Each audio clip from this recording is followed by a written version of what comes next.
waxaan u malaynayaa muddadii aan nimid halkan waxaa jirtay iyadoo dadku dhib badan uu ka jiro ama abaar ha jirto ama ha jirto nimankii joogay oo wixii samafal iyo ganacsi wax waliba uu istaageen intii aan joognayna inta badan mayna dhicin xaalad amni sugis iyo mooyo dhobley haba ugu roonaato oo xogaa relief ha soo gaadho oo samafala laakiin waxaad moodaysay in dadku wax badan oo dhibaato iyo weli iyagoon ka bixin haddana markii hore loo dhaqaaqay oo hay-aduhu inta badan ay nagu xidhayeen in wax la taro inay roobabkii haddana jidadkii ay xidheen deegaanka waxaan odhan karaa xaaladda amniga iyo xaaladda nolosha labadaas xaaladood baa ugu muhiimsan waxaan ka imid hadda waqti dhow muddo laga joogo usbuucaan ka badnayn xeebta ilaa Raskamboni oo aan odhan kara dadkii joogay markaan ugu tagnay waxaan ugu tagnay dadku iyagoo nolosha ay ku noolaayeen ay tahay nolol aan hadda waxba lagu qiimeyn karayn sababtoo ah ganacsi ma jiro samafal ma jiro dadkaa wax gaadha xaalad halkaasay ku taagnaayeen dhulkan hadda aan joogno noloshu waxay iyadana gaadhay hadda waqtigii ugu adkayd sababta waxaad garanaysaa waqtigii hore marka roobku da'ayo wax badan baa dadku ay heli jireen oo raashinkaa lasii dhigan jiray markaa dhul go'doon ahaa muddo 5 bilood 6 bilood 7 bilood raashinba inuu soo gudbo loo ogolayn maxaad u malaynaysaa oo haddana jidadkii ay ku xidhmeen waxaan idiin sheegaa nolosha hadda say u adag tahay waxaad ku qiyaas qaadan kartaan waxaan shalay kiish beriisa ka bixinay qooqaani $140 hal kiish oo beriisa 3 milyan iyo 500 oo kun oo shilin Soomaaliya baa laga bixiyay oo macnaheedu boqolkii dollar uu yahay 2 milyan iyo 500 waad garanaysaa markaa nolosha dadka sida ay ku tahay ninka isagoo lacagtii haysto wuxuu waayaa wuxuu ku gata lacagtiisi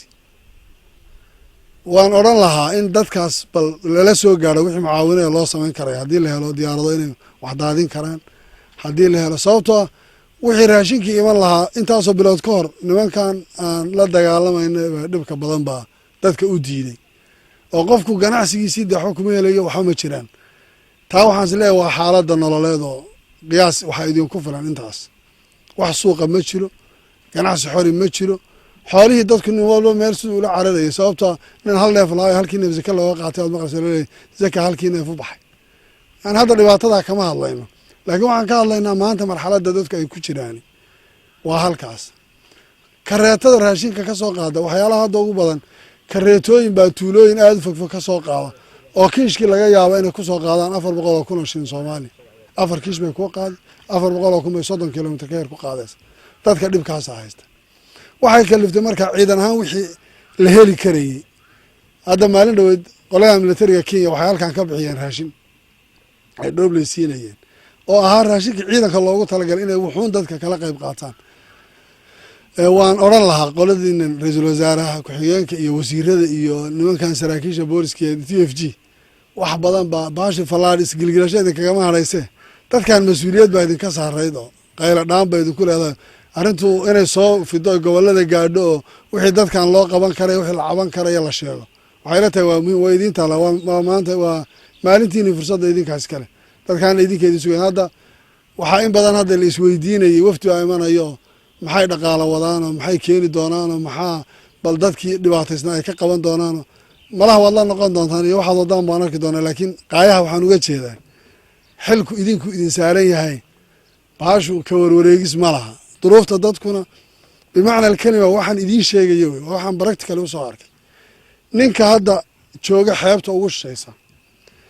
ee kari karaya inuu maanta intaasoo malaya la soo baxo ee suuqii laga xayiray raashinkii in loo keeno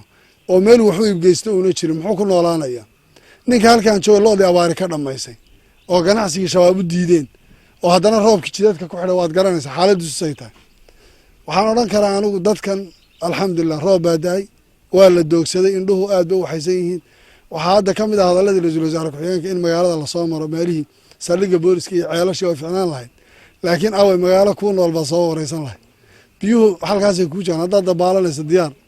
waa laydin geyn laakiin baabuur laan roobal intuu idin geeyo dhex socon maayo oo hal baabuura magaalada dhex socon banaankaana la warwareegi karaa laakiin lama wareegi karo magaalada gudaheeda waxba nina kama qaban karayo sababtoo roobkii shalay galab ku bilaabay xalay oo dhan wuu da-ay waxay ku roontaa intaan hadda bacaadkaa wax dejisay marka masaladaasi waa arrin dhibkeeda iskale xaaladda amnigu waxaan is leeyahay intii hadda aan horey u dhaqaaqnay ama walaaleen ciidamada Kenya soo galeen iyo ciidamadii hore ee ka dagaalamayay oo ahaa ciidan TFG da ay leedahay oo ciidamada dawladda ku meel gaarka iyo ciidamada Raskamboni iyo dawladda Kenya ciidanka militariga Kenya ama isla hawl galeen wax badan ma isla hore baa loo dhaqaaqay dhinacaas ilaa xeeb intaas laga tagay oo 70 kilomitir gudaha in loo gala xeebta oo dhinaca ilaa Buurgaaba la tago halkan hadda shalay ciidamadu afmadow 15 kilomitir meel u jirtay joogeen xogaa socodkii waxa istaakul ku ah maxaad haddaad iska sii gudubto roobkii baan meel laga sii maraba aan lahayn xaaladaasi waan isleeyahay waa la socon lahaa laakiin hadda raxmadka ilaahay wax ka sheegan mayno way aad buu u fiican ilaahay baana hadda iska leh laakiin dhaqaaqii badnaa la sameyn lahaa wax badan waxaad moodaa roobku inuu hakad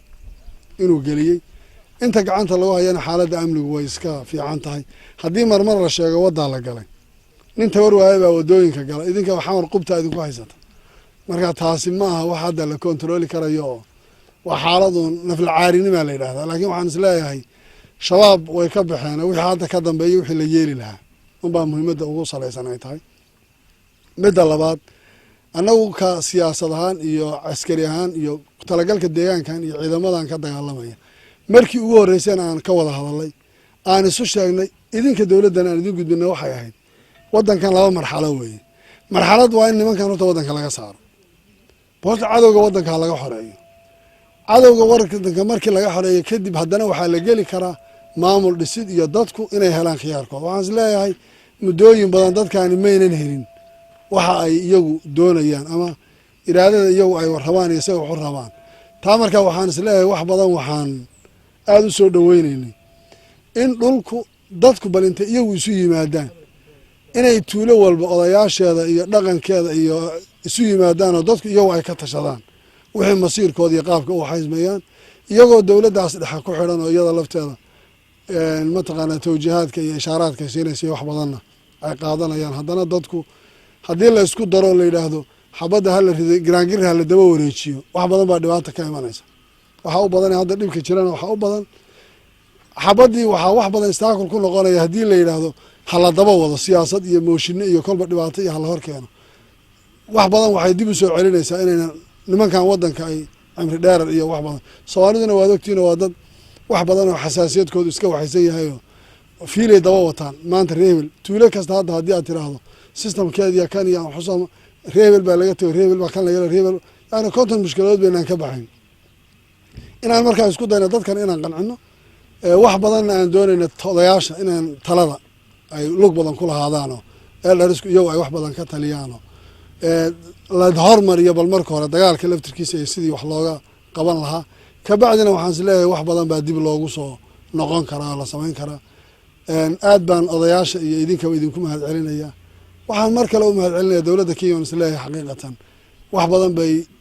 markii horena idinkala qayb qaadatay taakulaynta markii dambana ay naf iyo maalba horey u soo gashay oo waan isleeyahay wax badan bay iyada laftirkeedu mahad celin ku mudan tahay waxa ay geysatay iyo tallaabada geesinimada ay qaadatay oo ayna ku ekaanin iyada oo maalinba dhibka laga sameynayay